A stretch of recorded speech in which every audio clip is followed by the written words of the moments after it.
moving over to video number 2 now. So this is just a quick video, but I just wanted to update you on just a few things. So I had another meeting with a social worker on Thursday, and also a worker from Autism Sussex attended as well, someone I get on with, who's known me for quite a number of years. And he's basically completing an assessment of my needs. I've already had an assessment of my needs, but the last one was done like years ago, and obviously my things have changed because of the pandemic, and my needs have changed, and obviously they're looking at my future needs when my dad's no longer able to look after me. And it's very important to look ahead, even though it's very stressful. And I'm glad it's being done. I'm glad it's being done because it's important to have this conversation now instead of when it's too late, instead of like when you're in a crisis, so that they know how much my dad supports me, and basically how extreme my needs are, and also that they're lifelong. I feel pleased that this conversation is being started now, so that they can't ignore it. It's not like we haven't told them, you know what I mean? It's like official, they know all this stuff. It's just really important to have that conversation early, even though it is really stressful. I don't find this social worker particularly easy to get on with. I'm sure he's doing his best, and I feel a little bit guilty for maybe being a little bit harsh about him in previous videos. Maybe you could say a bit too harsh, and obviously maybe it's not his fault the way people can't help the way they come across, and I'm sure he is doing his best. And also he is in a system that's really crap. But I don't know, I think it's something like his manner is not like the most approachable, and again, that's not his fault, people can't choose what manner they have. Or maybe he's under a lot of stress or something, I don't know, but probably is, but it's just, I don't always feel like he's very approachable, or that I don't really feel very at ease. He doesn't have a great conversation style, some people have like a really welcoming conversation style that makes you feel really relaxed, even if you're talking about stressful stuff. He doesn't, and I think that might have been partly why I got so stressed the first time, because I am quite sensitive to that. Even though I really struggle with non-verbal stuff and I'm autistic, I do pick up on these sort of vibes that come out from other people, I think. Possibly more than I actually thought I did, because I used not to think I did, but actually I'm thinking of it, I probably do, because I seem to pick up on these things, I don't know. I know, basically. I either feel at ease with someone or I don't feel at ease with them, basically. I am sensitive to how someone comes across. And yeah, maybe it's a certain aloofness from him. Maybe it'd be a bit nicer if he kind of I don't know, man. I just do not know. But it just, he's not the best, the most welcoming of personas, shall we say. Or at least I don't find it. Someone else might disagree.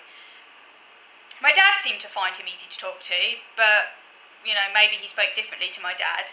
But my dad spoke to him over the phone. Maybe he comes across differently on the phone, whereas I spoke to him over Microsoft Teams. Anyway, this other meeting, someone from Autism Sussex, who used to support me, and she still provides some kind of support where she speaks to me on the phone every couple of weeks. But she used to support me more intensively. She was there because she's known me for a really long time. So this was just completing the assessment process to find out what my needs are and stuff. The meeting was less stressful because the person from Autism Sussex was there, and I think that kind of lessened the tension. This was the last meeting to complete the assessment, and he's going to write it up, and I'm going to get the written result of that. And he suggested that I should maybe be referred to lifelong services because my needs are lifelong, and maybe they'd meet my needs better, but he has to speak to his manager about that before he can let me know. And I was like, yeah, that sounds right, that sounds like a good idea, like my needs would be better met that way. And quite frankly, I'm not actually entirely sure why they haven't already referred me to lifelong services, because isn't it clear my needs are lifelong? I don't know what goes on. And I get confused by all the different organisations and departments. I'm not entirely sure how lifelong services is different to what he does. So that's a bit strange.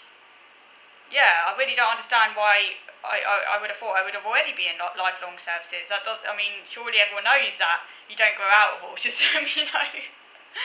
So I don't really understand that. I could have asked him more questions, but there wasn't enough time. I wish I'd asked him actually why I'm not already with them. But the thing is, though, I do find he's quite evasive. Like, when I ask questions, I don't seem to get responses. And I don't know whether he's being deliberately evasive or whether it's unintentional. I don't know. Maybe the social workers are trained to be evasive or something, but it's kind of annoying because I want answers to things. So, but I did mention the whole cleaner issue again, and I wanted to, and how strange it was, you know, about them saying I can't have a cleaner, and I did tell him that I'd spoken to like other people in a county council. That's just reminded me I still need to actually send an email to one of the ones I spoke to who's in commissioning, who said she'd be chasing it up for me and sending me notes, and it's been almost a month now, so I need to chase up about that. I've just been very tardy about these things. It's just so many different things, you know, it's hard to keep a tab of it all, but I am intending to do that.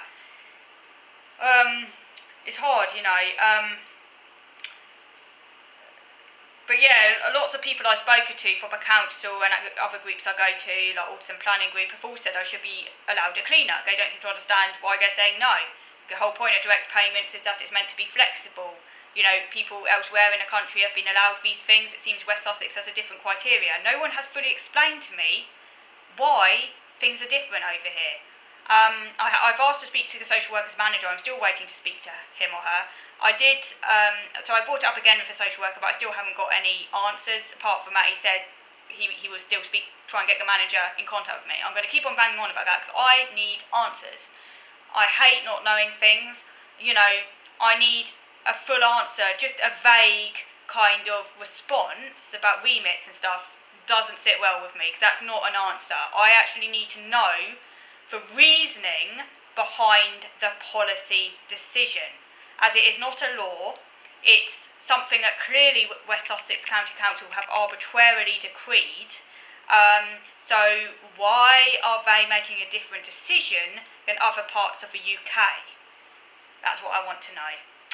But anyway, thank you for watching.